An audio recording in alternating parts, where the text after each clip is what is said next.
Well, last time we made it down to chapter 9, somewhere around verse 16 or 17 or so. We were all delirious by then, most in a coma. Those who didn't have to be carried away in an ambulance would remember. But tonight we're going to pick up in verse 17, either way. You shall not hate your brother. Leviticus 19, verse 17. You shall not hate your brother in your heart. You shall surely rebuke your neighbor and not bear sin because of him. You shall not take vengeance nor bear any grudge against the children of your people, but you shall love your neighbor as yourself. I am the Lord. So one of the most quoted scriptures really in the New Testament right there, several times, Jesus and Paul and others quote that saying, love your neighbor as yourself. And Paul used that in a couple of places to explain that not to live for your own preferences, but if it's a preference thing, give up your rights and live for the preference of others. So it seems like the first phrase and the second phrase go together. Don't hate your brother in the heart, but rather rebuke your neighbor. And so there are people that think they're more spiritual by internalizing it, but they're really angry. And they just sort of bury it, and they become like this volcano that eventually erupts because they think the more spiritual thing is to just sort of ignore that. And maybe in a sense it is better for you, but it's not better for that person. And it's not better for your relationship, right? Beware of the kiss of the enemy. But what's the Bible say? That be open for the wounds of your friend, though. And so in this story, he says that the forgiveness can't go skin deep. The forgiveness you have towards your brother has to go all the way to the heart. Don't hate your brother all the way to the heart. And so if you do have sort of a dislike or personality thing, I mean, there's very few people, the older I get, I like. And most of them are my grandkids. And few of them are my kids. And almost none of them are my relatives outside of that. But I like most people I don't know very well. And I find a great comfort in that. But in all seriousness, it's a hard issue. And the Lord says, if you're wrestling with some negative feelings, especially when it starts going off the edge of the cliff into hatred, it's not a matter of putting a Band-Aid on this. It's not a matter of a quick fix on this. The fix has to be great, and it has to go all the way to the bottom of the root system. And you don't just hate them, Jesus says. Now, you've heard in the scriptures, hate your enemy and love your friends. That's what the Jews taught. Not that the Bible taught that, because it doesn't teach that, but that's what the Pharisees taught. And Jesus said, no, I say to you, love your enemies. Pray for them. Do good to them. And here, the Lord is saying, let it go all the way to the depth of the heart. Of course, one of the famous teachings there of Jesus is in Matthew 18, where Peter, thinking himself to be spiritual, the Jews taught, you owe it to somebody to forgive them 3 times. On the 4th time, beat them to a pulp, or eat their guts, or whatever. That's as far as God would expect any human being to forgive. So Peter, thinking himself spiritual, said, let me double that. Still not enough, add 1 more. Shall we forgive our brothers 7 times? And all the Jews must have went, ooh, ah. And there's the big pause, and Jesus says, no. Okay, we thought Peter was a little crazy. But I say to you, 70 times 7. And if you look and compare the Gospels, in one of them, I believe it's Luke, that says daily. So I don't think the forgiveness to the heart was a mathematical issue. It was an issue of the heart. It wasn't 490 times, and then on the 491st you could hate them. It's if you're counting that high, there's something wrong with you to begin with. And so he tells the story about a guy who owns another guy $1 billion, basically, that 10 lifetimes he can never pay it off. But the guy keeps promising he'll pay it off, and the guy keeps extending him credit and grace. Until finally one day the guy's just saying, please, just help me, forgive me. And the guy says, I erase all your debt.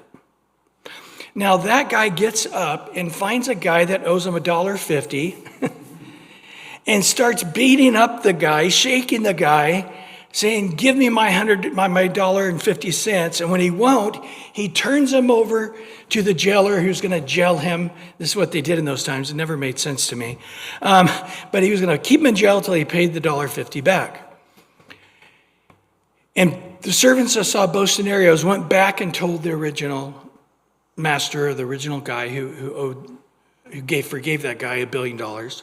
And he calls that guy back in, and he said, how, after forgiving you so much, could you not forgive so little?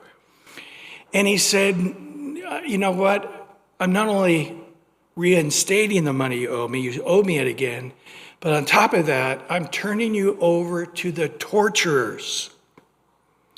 And then he says this, and so shall my Father do to you, unless you forgive your brother. And then he adds these words, from the heart. In other words, when Jesus taught us to pray, he added that little footnote. Father, forgive me my sins. Footnote. Now, if you're unwilling to forgive somebody who's sinned against you, and now you're turning around and asking God to forgive you, no, not going to work. You've got to first be willing to forgive your brother who you can see. John goes into this in great detail in 1 John. How can you love a God you don't see when you can't love your brother who you do see?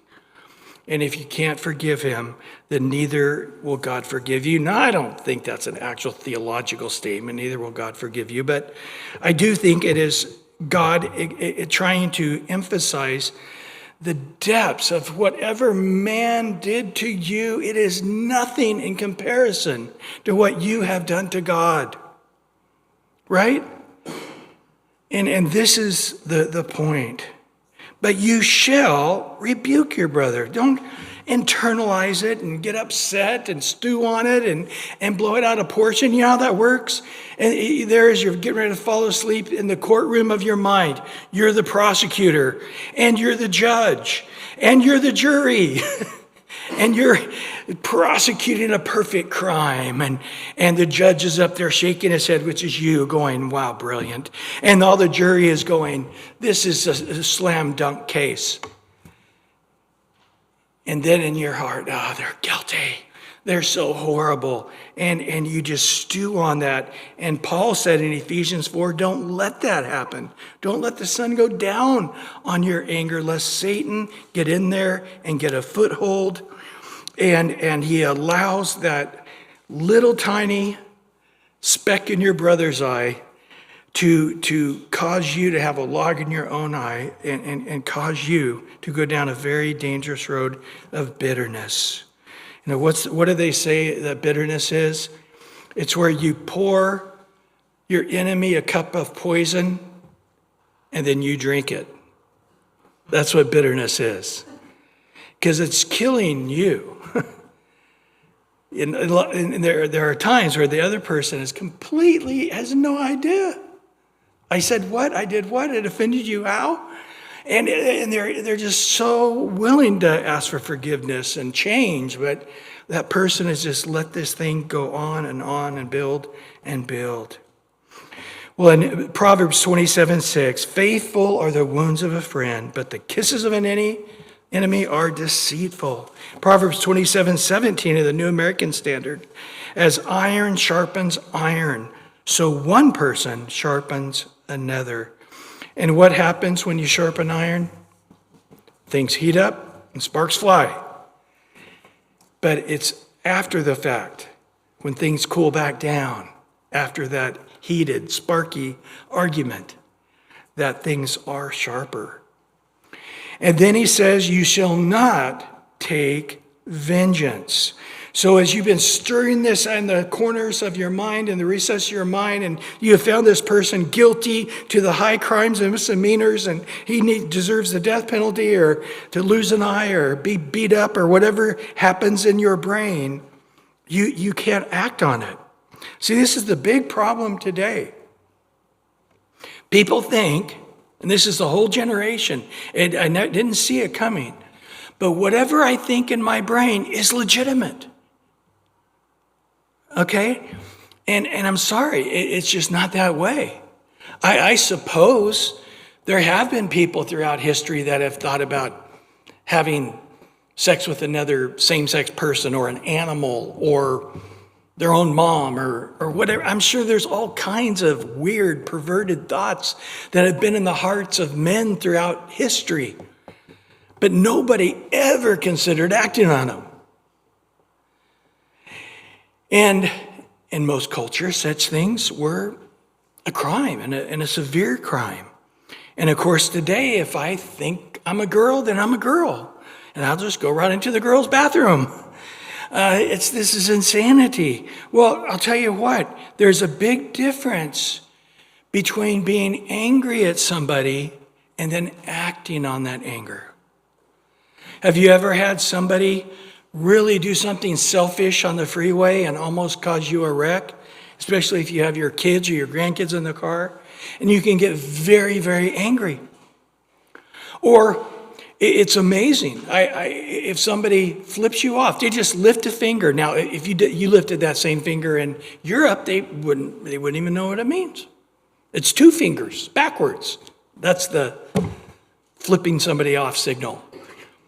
Other countries, it doesn't mean anything. It's actually you take off your foot, you take off your shoe, and you show them the bottom of your foot. So it really is sort of how you're conditioned to see what it means, but it's amazing how it inflames. I mean, you go from being calm to, I'm going to take my car and crash it and destroy it, even though I can't afford it. And I'm going to destroy your car and put your life in jeopardy and everybody in your car, put my life in jeopardy and everybody in my car. It's amazing. And of course, people with guns shoot and kill kids accidentally in the midst of these rages. So he's making it clear here, it doesn't matter what's going on. You're angry, you're bitter, the guy said something to you, you didn't like it, you cannot act upon it. And by the way, Paul, speaking from the scripture, said, the Bible's clear, do not take vengeance if somebody deserves it. Rather give place to wrath, for it is written, vengeance is mine, I will repay, says the Lord. I was watching a Law and Order, an old one, the other day, and it opened up where they're sitting, watching somebody put to death who was a murderer. Pretty horrible guy. And then it was how they all are dealing with seeing this guy being put to death. But in several shows, and I've heard this to be true, the family there said, he got off too easy. It just wasn't satisfying. Had they chopped his head off or hung him or even tortured him for a few hours, they still would have felt the pain he has gone through is not sufficient for the pain he has put me and the whole family through. Right? And this is where, again, it rarely is something just or righteous ever satisfied on this earth. Whether it's our own righteousness, I want to be more righteous than I am. I've never been a part of a church that's going to be like the church in heaven, no matter how wonderful the church is. There's always a longing for intimacy that we don't get from anybody to the degree we want it, to the amount we want it, when we want it, how we want it. There's a lacking. And so in the same side, on the flip side of the coin, your anger or your righteous justice that you desire will only be brought from God. Man cannot do it. They'll try.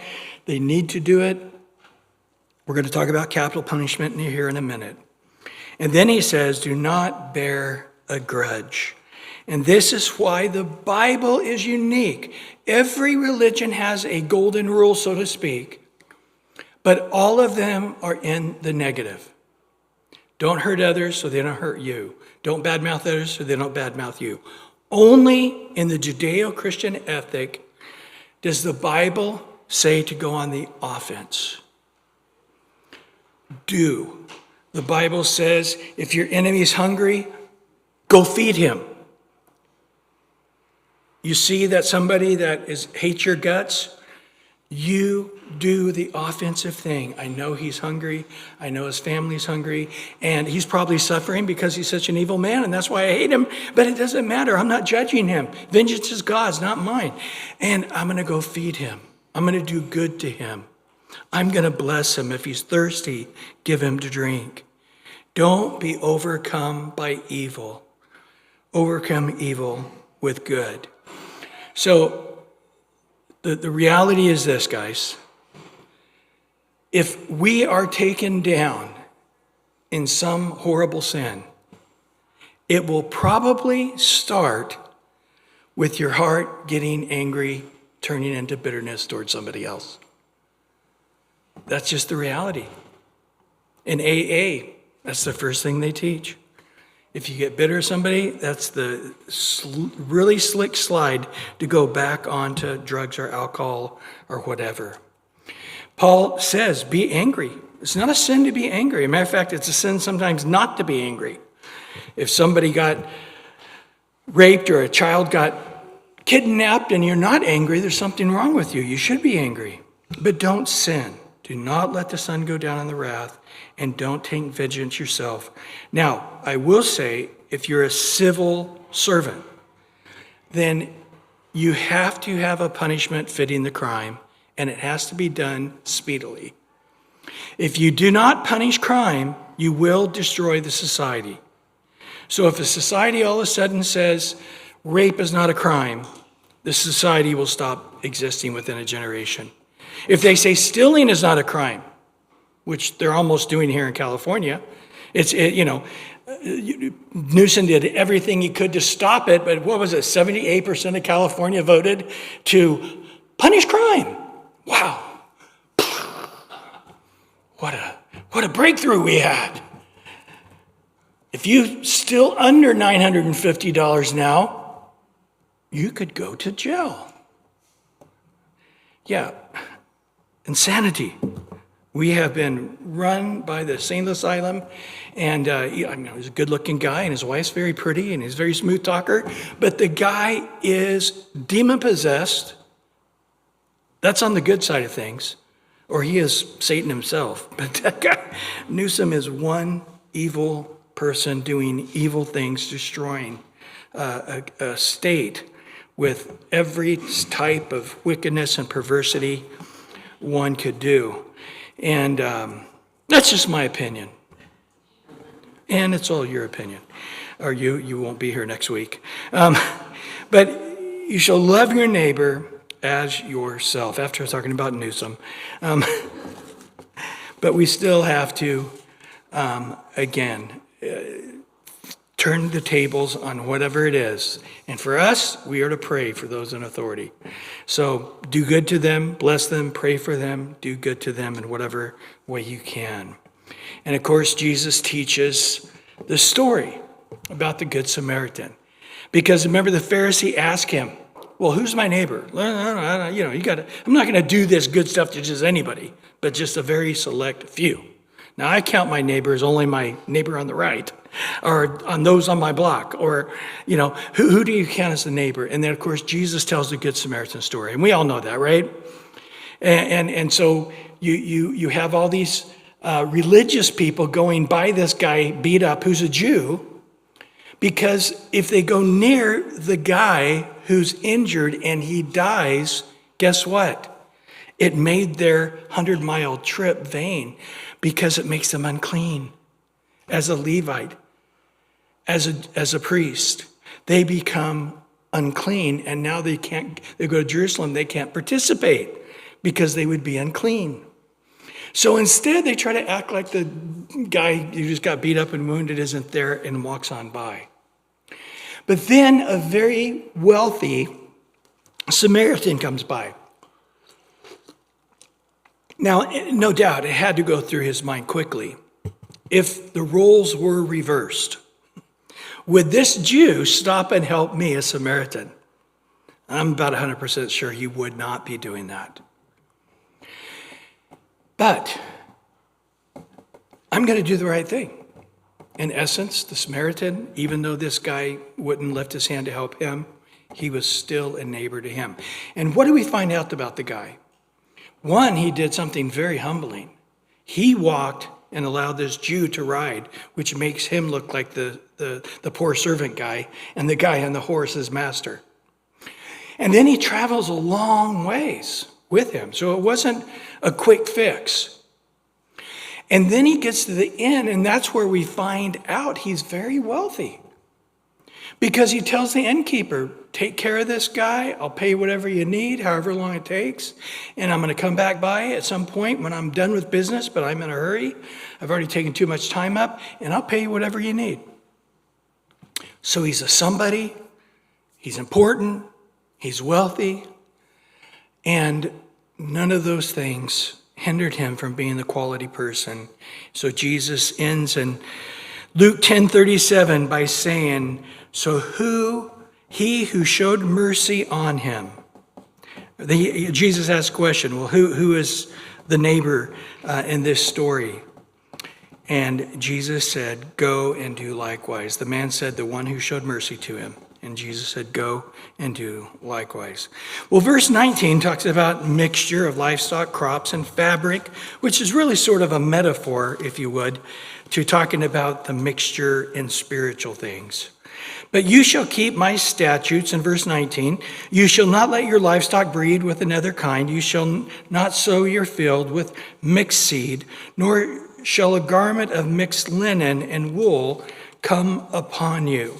In the pagan cultures, they did all these kind of weird things, trying to intermix things and their shields. A lot of times they'd have all a mixture of different animals and of course, people that sew and stuff with fabrics, they know there's certain fabrics that don't go together. As soon as you wash them, one pulls apart and rips the other one or discolors them. There's a number of reasons you can't mix the different types of material right into the same fabric on many occasions. Of course, we got to go back in time.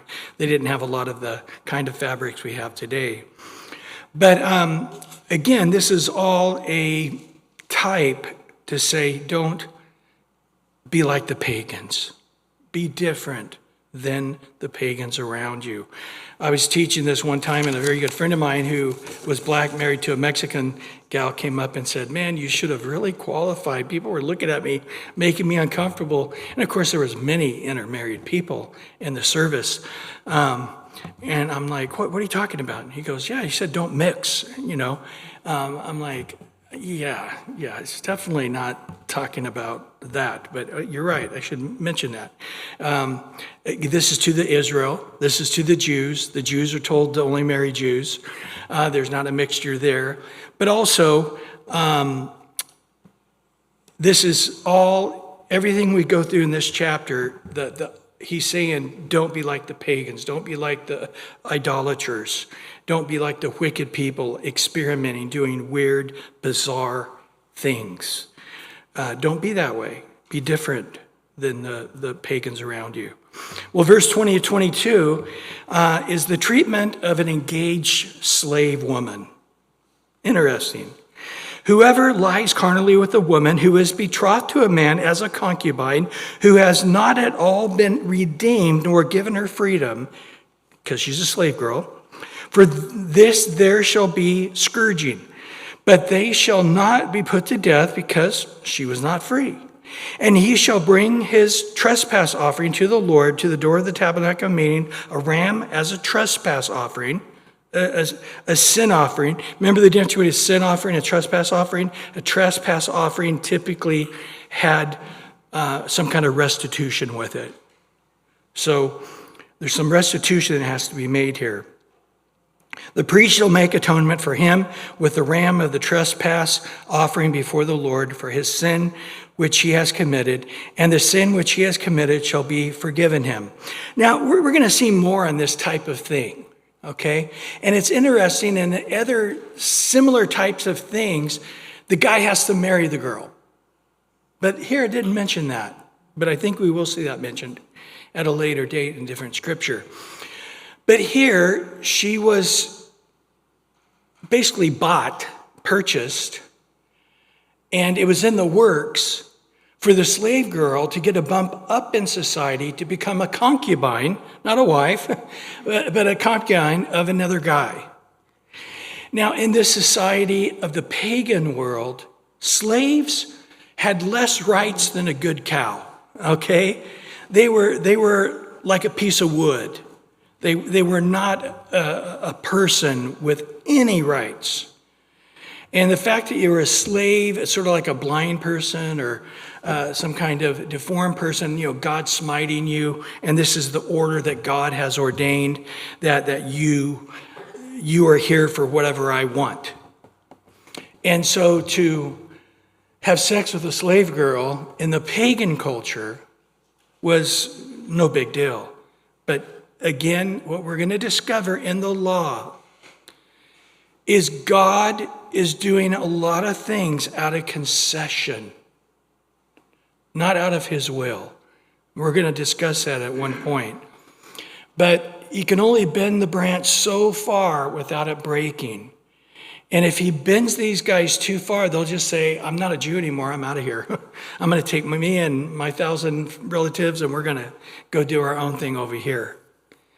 And so we're going to find things like this. But to be honest with you, this passage was a huge step up from all other cultures because the woman was recognized as being wronged. And the guy is clearly pointed out to have sinned. And in order for him to be right with God, he has to give a sin offering. So there is a huge statement differing, again, from our culture to this culture, not so much. But from the pagan culture to this statement right here, it was huge. It was talking about her as a woman. It was talking about a value to her. It was talking about he did something to a person, and you have a trespass offering because you sinned against a person. And of course, this is sort of, like I said, a very small case. As we're going to see later on, he normally would either have to purchase this woman and give money to the guy that he wronged, or basically support her the rest of his life, or to buy her as his slave. But typically, it had to be the same level. So if she was going to be a concubine, then she would be this guy who had sex with her, his concubine.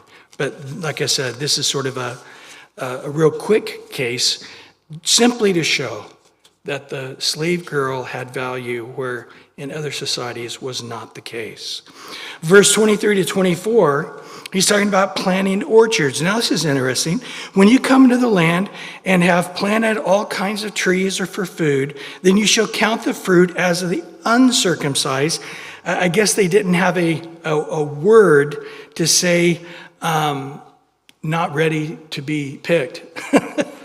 So they used the word uncircumcised to really say forbidden. So you can't eat the fruit yet. So it's uncircumcised. So you can't use it. It's forbidden. It's like a Gentile.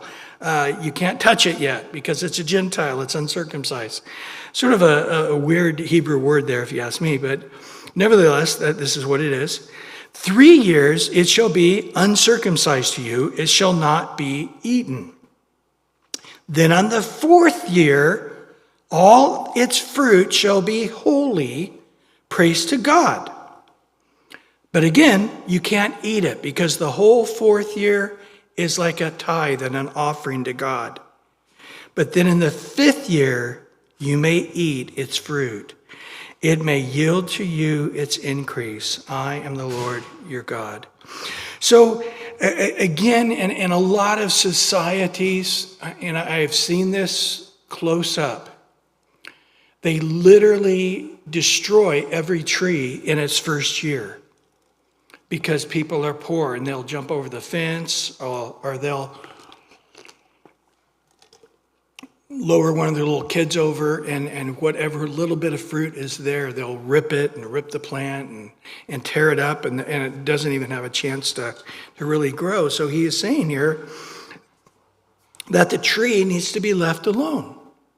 And so you're not going to use the tree for the first couple of years or the first 3 years. But then the 4th year, you're to pick the fruit, but you're not to eat it. It's all sacred. It goes to God as an offering. And then on the 5th year, now you can partake of it. And then in verse 26 to 31 is about deviation, paganism, mediums, witchcraft. It says here in verse 26 to 31, you shall not eat anything with blood, and shall you practice deviation or soothsaying. So again, the blood issue was a big issue, as we know, but here it's tied in to pagan worship. And, we do know that drinking blood and painting blood and dipping blood and a lot of blood was used in pagan worship.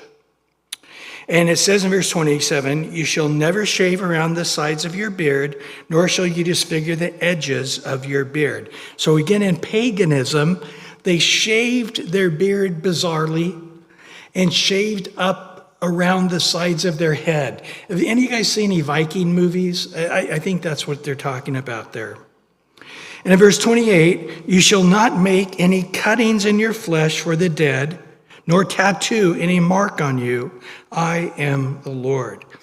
So cutting the flesh, boy, I know when I've dealt with junior high and high school kids and college kids who cut themselves, it seems often like it's not just a depression or a pain they're having emotionally, and they cut themselves to give themselves some relief. But it does seem almost, in the cases that I've dealt with, it does seem like almost a demonic oppression that's upon them.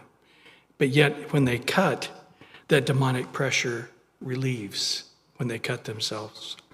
Which, again, that's an interesting situation all of its own. But here he's saying they're cutting themselves in their pagan worship. They're getting tattoos as their pagan worship. Now, some people say, hey, there it is. The Bible says, thou shalt not get a tattoo, or you're a pagan. And I would say, no, you can't use this verse for that. Why? It says right there, you can't take a tattoo. Well, do you shave your beard? Do you ever cut the sides of your hair? Then, unless you're going to keep those first few verses about trimming the sides of your beard, you see the Jews, they have the curly locks that go way, way down. They just never trim them. That's what, again, so it doesn't apply because you try to apply one part of the law. Oh, here's one of the 613 laws. It gets weird if you don't keep the other 612. And then he goes on in the same context, in verse 29, do not prostitute your daughter. And this is, again, a very common thing. In the time of Paul, they would prostitute their daughters to the goddess Diana and raise money for her as a priestess. That was a very part even up in Paul's day in the Roman Empire.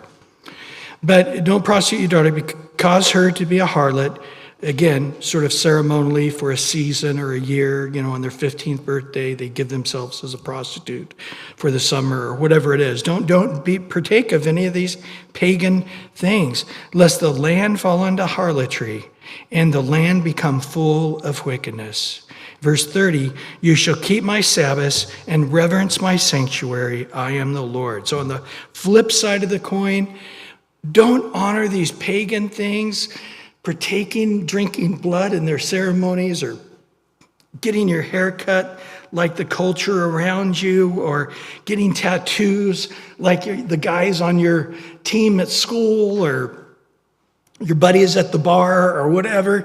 Don't be like the world around you. And when all the daughters are going off, and your daughter's feeling left out because she's not going to the Diana camp for the summer and prostituting herself for a month as a priestess for the summer as her rite of passage into adulthood. Don't be a part of that. On the other side, think about me. Think about worshiping and resting in me and having a deep heart of reverence and honor to God when you worship.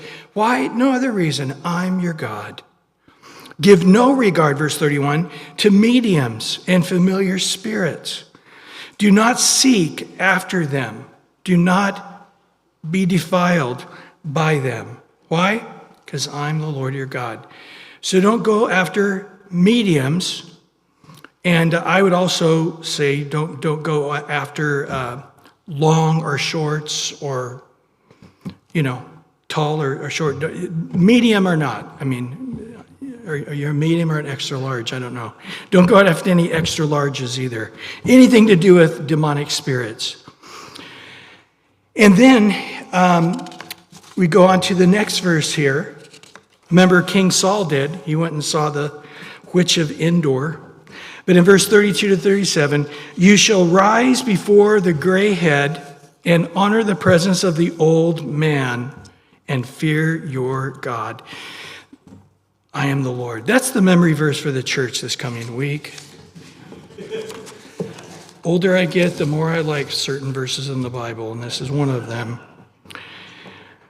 And in verse 33, and if a stranger dwells with you in your land, you shall not mistreat him. The stranger who dwells among you, you shall be to you as one born among you, and you shall love him as yourself, for you were a stranger in the land of Egypt. I am the Lord your God. And you shall do no injustice in judgment, a measurement of a length or a weight or a volume.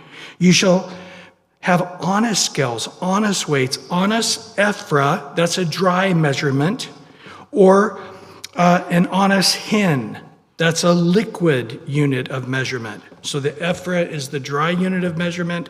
The hin is a liquid unit of measurement. I am the Lord your God who brought you out of the land of Egypt.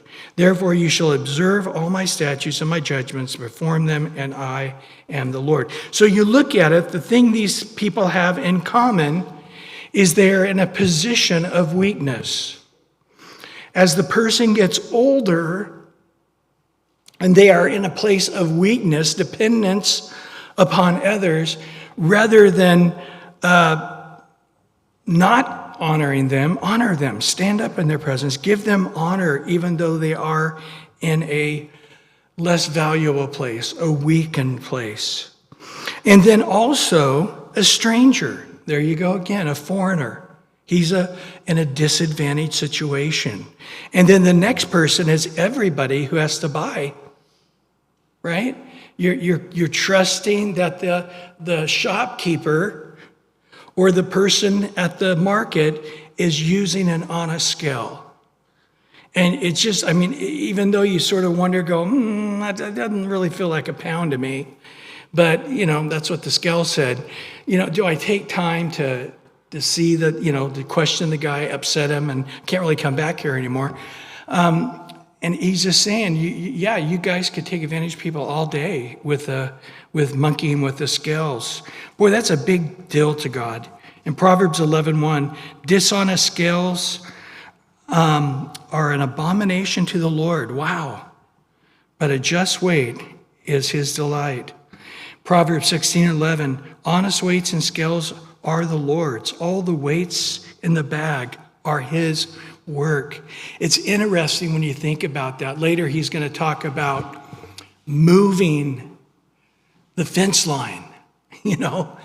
I got to go fix the fence. I'll move it over a foot my direction, giving myself an extra foot. And if you do that for, 40 acres, it starts adding up. But God says, no, these are mine. You don't move them. And you start thinking about space in our planet. You know, the oxygen, nitrogen level just changes a tiny bit. You're dead, right? We go up in the air, you'll pass out. You go down deep, you'll pass out. It's a very temperamental thing. And then, of course, if the moon was any further away, the oceans wouldn't hold. The whole world would cover in 2 miles of water. If the moon were just a little bit closer, there would be constant tidal waves. And again, you would have no land. But we have oceans and lakes, and all of that works because the moon is perfectly where it needs to be. Not closer, not further. And then, of course, with the sun, any closer, everything burns up. Any further away, we're always in the ice age. But that sun is, again, and we just keep going like that, right? And you realize, so now, and you're a microcosm of that as you're weighing out the mill for this old lady, and you're changing the scale. Well, what if God changes his scale about the moon for a little tiny bit? What if God goes and changes his scale of the nitrogen to oxygen ratio on Earth? Aren't you glad that God's scales are fixed? And he's saying the reason a scale works at all is because God made it. God created it. The whole gravitational pull of the earth is a constant. 14 pounds pressure per square inch. And with that pressure, it gives us a perfect weight continuously. It's from the Lord. He says, honor God. Don't be like the pagans. Don't get greedy. Don't put your finger on the scale. Honor the Lord. Honor him. Reverence him. He is the Lord. Why? Because he's the Lord, period. The pagan world around you, they euthanize the old. The pagan around you, they abort the babies. The pagan world around you, they send their daughters out to be prostitutes to the goddess because they require it. The people around you, they look at slaves as nothing, not you. You're going to see things through God's point of view. I'm the Lord, you're my God, you're going to see things. Well, chapter 20, we will quickly look over. It is identical to chapter 18, but here's the difference. Chapter 18 is focused on the crime itself, on the sin, the immoral sin itself. Where chapter 20 is not speaking to the person committing the sin, but it's talking to the congregation about the sin and how they as a people should dole out the punishment for that sin. And so it's looking at the same thing but from a different point of view. So it's virtually the same topic, so we really won't cover the topics. We'll go right through them very quickly. But anyway, we'll do that next week in chapter 20, 21.